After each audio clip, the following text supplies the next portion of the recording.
Okay, so the last thing we're going to talk about in this unit is geometric series.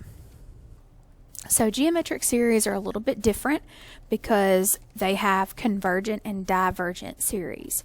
Okay, so remember that a series is still the sum of a geometric sequence. To find the sum, you use the following formula.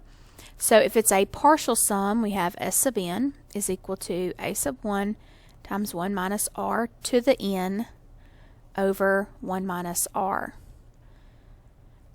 where n is the number of terms that we're summing.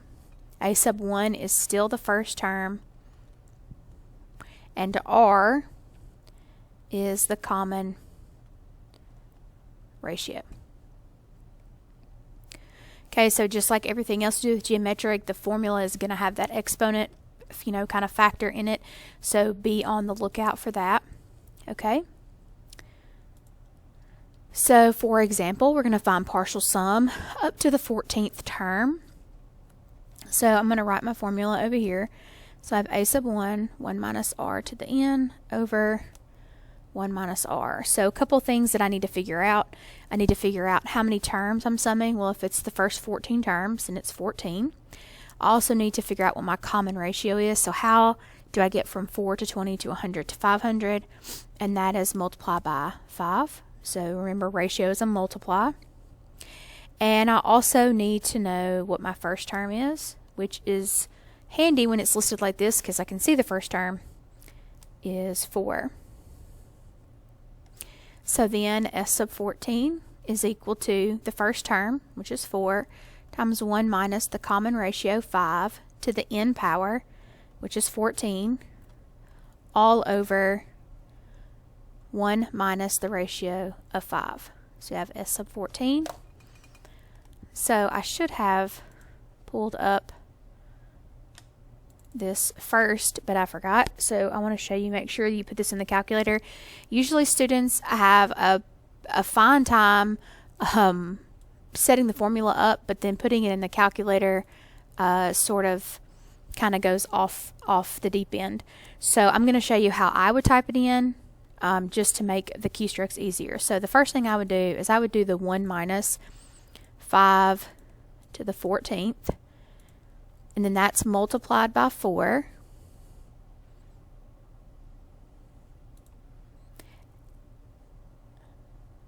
And then divided by 1 minus 5, which is a negative 4. So you get this very large number. So again, remember, don't panic. With geometric, they can get exceptionally large and exceptionally small pretty quickly. So when we're talking about summing large numbers, it's not unusual to get a very large number. So we have 6103, 515, 624. Okay. Number 2, same thing. I need the first term, which I have is 81. My common ratio, so how am I getting from 81 to 27 to 3 to 9, or to 9 to 3? So it's dividing by 3, but remember we don't put 3 because that would mean multiply by 3. So what would I have to multiply by to show a divide by 3? That would be 1 over 3. And then the last thing we need is n. So if I'm summing the first 20 terms, then n is 20. So I have S sub 20 is equal to the first term, 81, times 1 minus 1/3 to the 20th, all over 1 minus 1/3.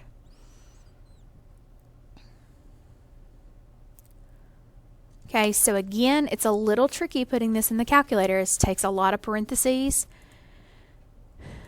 Okay, so I would do, if it was me, 1 minus parenthesis 1 divided by 3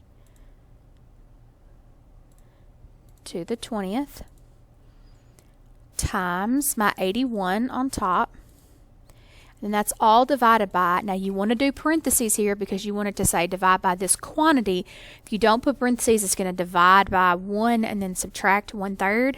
So we want to make sure we do this right. So 1 minus, and then put your fraction as always in parentheses, and then a second parenthesis to close the denominator.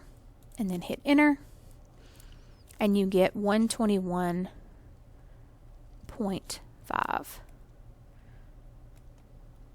So S sub 20 is 121.5. Okay.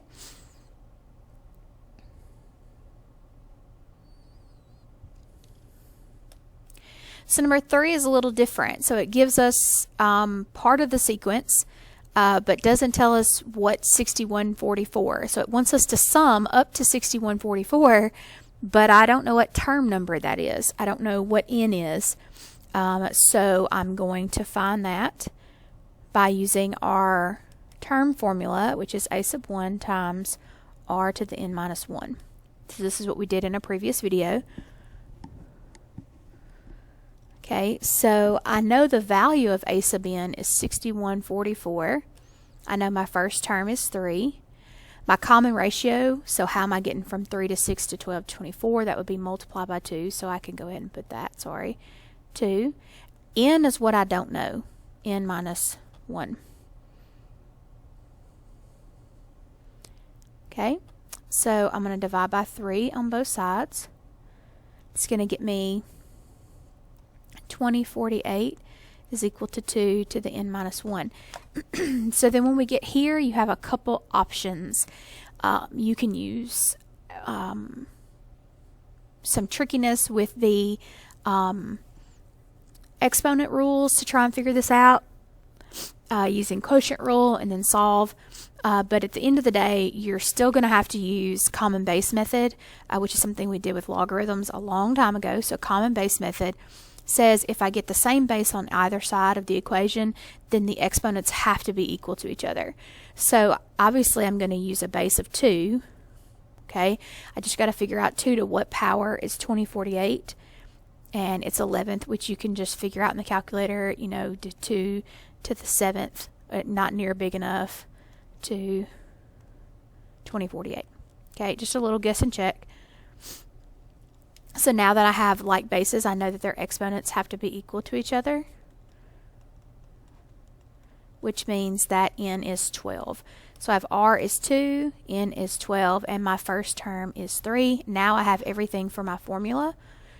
So S sub 12 is equal to the first term, which is 3 times 1 minus the ratio to the nth power, all over 1 minus r, which is 2. So S sub 12, again, I would start with what's in the parentheses, 1 minus 2 to the 12th. It's negative 4095, sorry, times 3 divided by 1 minus 2 is 12,285.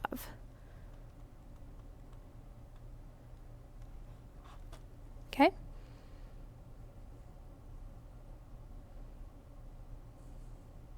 So number 4 works exactly the same way. So I'm going to give you the details and you can practice it on your own to make sure that you get this. So we know the first term is 4. I know my ratio has to be negative because it's swapping signs, so my ratio is negative 3. What I have to figure out is what n is. So we're going to use that same formula. And you should end up with a statement 6 is equal to n minus 1, and so that you get n is 7. And then you would plug back into S sub 7, and you should finally get that S sub 7 is equal to negative 2188. Okay, so I want to get to the sigma notation. So this is the same thing. It gives me the formula but not the list of terms. So this is a little bit different. When they start at 1, it's a little bit easier. It's when they don't that students tend to get a little confused. I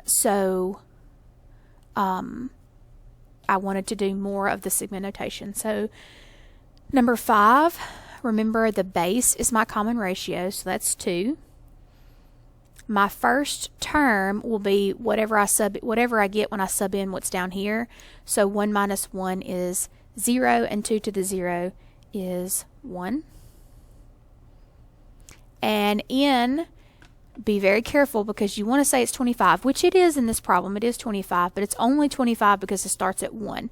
So remember, we learned that if you add 1, add these two together, and then subtract 1, you'll get what it is. Especially useful if you'll look at 7 and 8 when they don't start at 1. Okay? So then the formula is the same. So S sub 25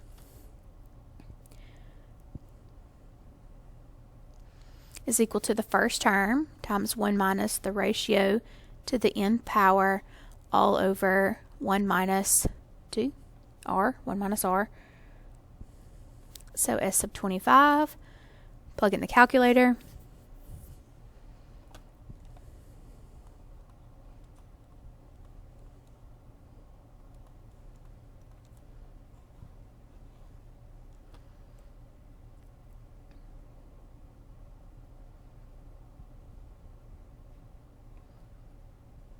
So if you want to see that, be 1 minus 2 to the 25th times that first term, which was 1, divided by negative 1. So 33,554,431. Okay. So number 6, exactly the same way. My ratio is my base. Okay, so that's negative 1/2. In 1 to 8 is 8 terms. And then my first term is what I get when I sub in the bottom. So 1 minus 1 is 0. Anything to the 0 power is 1 times negative 32 is negative 32. So we have S sub n is equal to the first term, negative 32, times 1 minus negative 1/2 to the 8th, all over 1 minus a negative 1/2. Definitely going to show you how I plug this one in. Takes lots of parentheses. Okay, so let's look. Again, I start with what's in parentheses. So 1 minus parenthesis negative 1/2 to the 8th power. Okay, times my first term, which was negative 32, divided by, so parenthesis to show that this whole quantity is the denominator, 1 minus negative, parenthesis always around fractions, 1/2. And we get a nice little number of negative 21.25.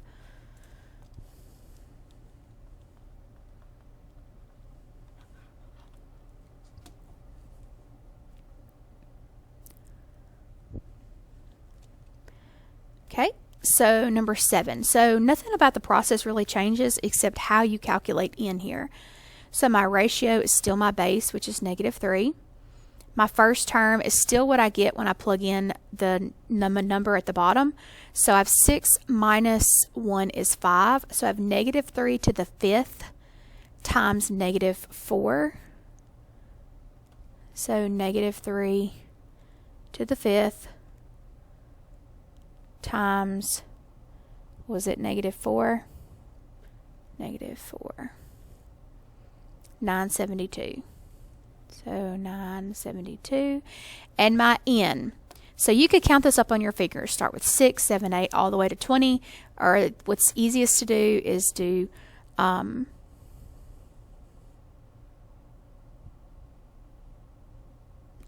20 minus 6 plus 1. So 20 minus 6 is 14, plus 1 is 15 terms. So if you need to write that out, you can, but as these numbers get larger, it's a little bit harder to do. It's just the top minus the bottom plus 1, okay, every time. So that would work here.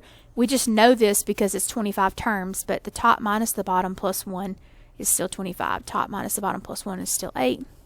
Top minus the bottom plus 1 is 15. Okay. So then I have S sub 15 is equal to the first term times 1 minus a negative 3 to the 15th all over 1 minus a negative 3. So S sub 15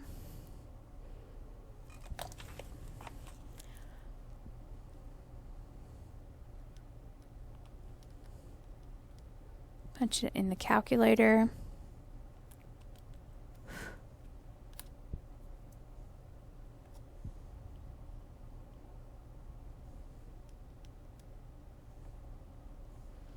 Get a quite large number.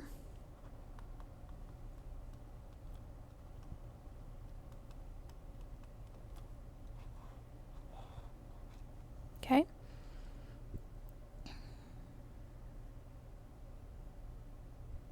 So number 8, my ratio is my base, so 1/2. This one I'll walk through the calculator with you.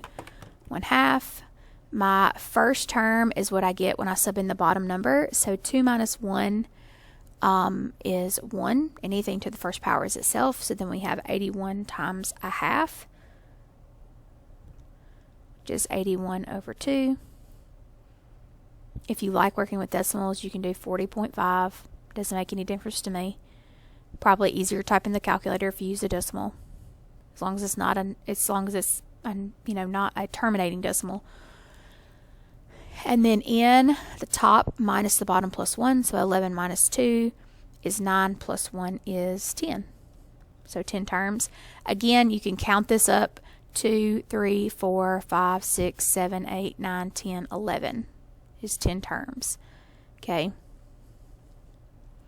So S sub 10 is equal to the first term, so 40.5, times 1 minus 1/2 to the 10th all over 1 minus 1/2. So I would do 1 minus parenthesis 1 divided by 2 to the 10th times my 40.5 divided by parenthesis to say this whole thing is in the bottom, and then always parentheses around a fraction. And strikingly different than the previous problem. It's not an exact number, so I would try math inner, and that's not much prettier, but at least it's not a rounded number.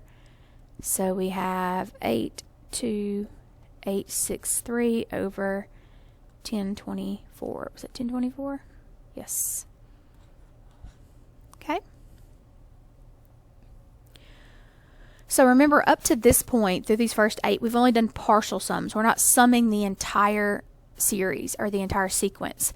Okay, but that is an option with geometric. So infinite geometric, meaning they continue on forever, they either converge or diverge. Okay, so if you'll look at this problem, you have 0.5, 0.75, 0.8. This is the one we looked at in the very beginning, and I said it's a special case. 875, and then it goes 0.9375. So this is the sum, not the terms. So 0.968875, 0.984375. And if you notice, the sum is converging to 1. It's getting closer and closer. Every sum we take is getting closer and closer, incrementally closer to 1. However, if you look at this sum, as these numbers get larger and larger and larger, so does the sum. So then we have 7.5, 15.5, 31.5. It's just getting infinitely larger, so the sum is just approaching infinity. It's just going to keep getting bigger and bigger and bigger because it's divergent. Okay?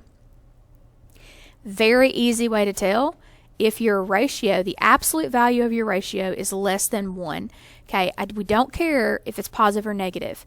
So just the ratio itself, the absolute value of the ratio is less than 1, so a fraction that is less than 1, then the series is convergent.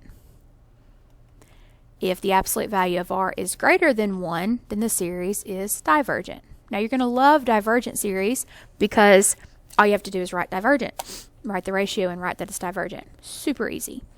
Now, if it's convergent, you have a formula, which ironically is one of the easiest formulas that we have.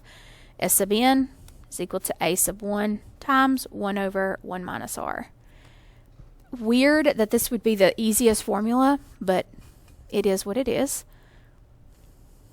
So remember that a sub 1 is the first term and r is the ratio. Okay, so determine if the series is convergent or divergent. If it's convergent, find the sum. Okay, so all we have to do is figure out what the ratio is.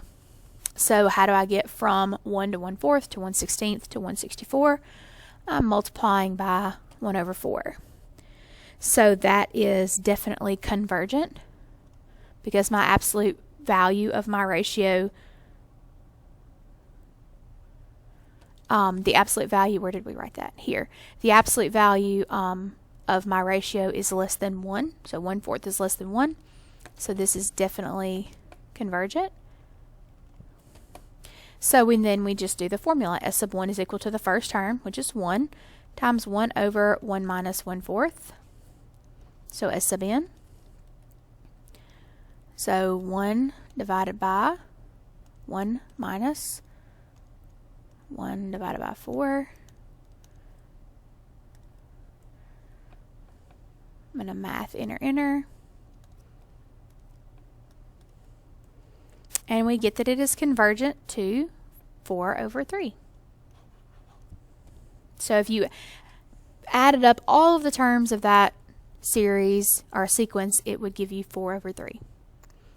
So number 10, we need to figure out what the ratio is. How do I get from 2/3 to 8/3 to 32/3 to 1/28? So notice that the bottom is not changing. So only the top. So I'm multiplying by a whole number, which happens to be 4. So it is divergent. And you're done. I told you were going to love divergent.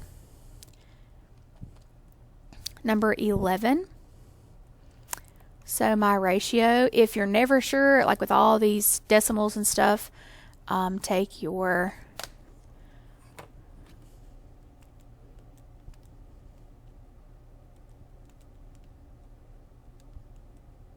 second term and divide it by your first. So I had to write that down. Your second term was 3.48 divided by my first term, 5.8. So my ratio is 0.6, meaning if I multiply each one of those by 0.6, I get the next number in the sequence, which means it is convergent because that is less than 1. So S sub n is equal to my first term, which is 5.8, times 1 over 1 minus 0.6. So S sub n. 1 divided by 1 minus 0.6 times my first term, which was 5.8, 14.5.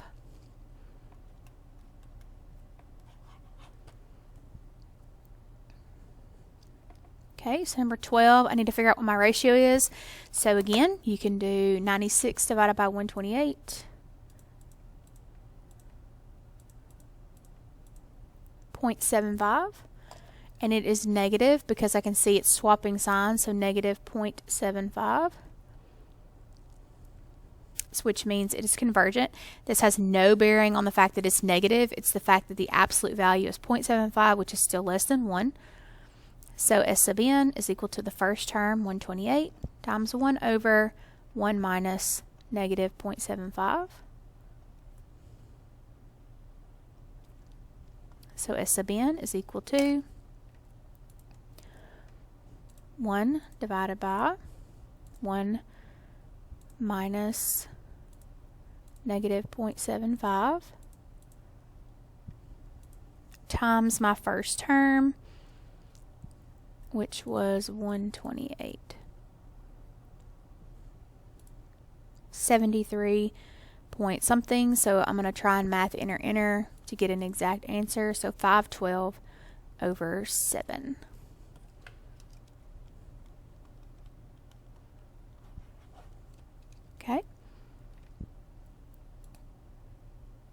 So number 13, so we have that sigma notation again. It makes the ratio really easy to find because it's the base. So my base is 1/4, so it's definitely convergent because that's less than 1. So the only thing I have left to find is my first term, which I find by plugging in the bottom. So 1 minus 1 is 0. Anything to the 0 is 1, and negative 2 times 1 is negative 2. So I have S sub n is equal to my first term times 1 over 1 minus my ratio. So S sub n is equal to negative 8 over 3. So notice, you know this is an infinite because there's not a number at the top. It says infinity. So it's very easy to tell if you're dealing with an infinite series or not. If it has a number, then it's a partial sum. If it has an infinity, it's an infinite series in sigma notation. Okay.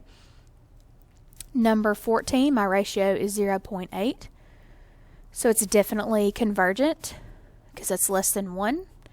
And I need my first term. So my first term is what I get when I plug in here. So 1 minus 1 is 0. Anything to 0 is 1. My first term is 7. So S sub n is equal to the first term, 1 over 1 minus 0.8.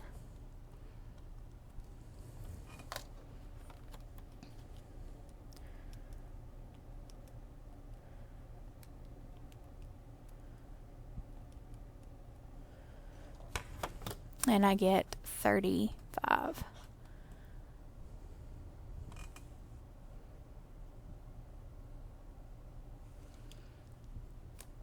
Okay, last two. So my ratio is negative 5 over 2. Do not be fooled because it's negative, which is irrelevant, but the absolute value is 5 over 2, and it is a fraction, but it is a fraction greater than 1. So this is divergent. Again, I know divergent are going to be your favorite because all you have to do is do that, and you're done. So number 16, my ratio is negative 3 over 4. The absolute value is 3 over 4, which is less than 1, so it is definitely convergent. I need the first term. Notice we didn't start at 1. So 2 minus 1 is 1. So you have negative 3 over 4 times negative 6, which would be 9 positive. So negative 3 divided by 4 times negative 6, right? Yes.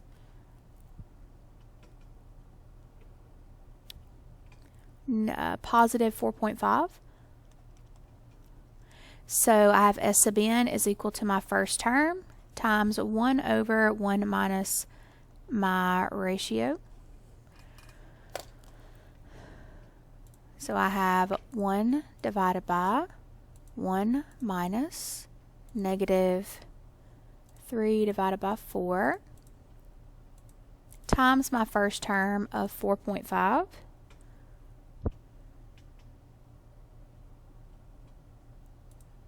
Not a number I like, so I'm going to try math enter, and I get 18 over 7.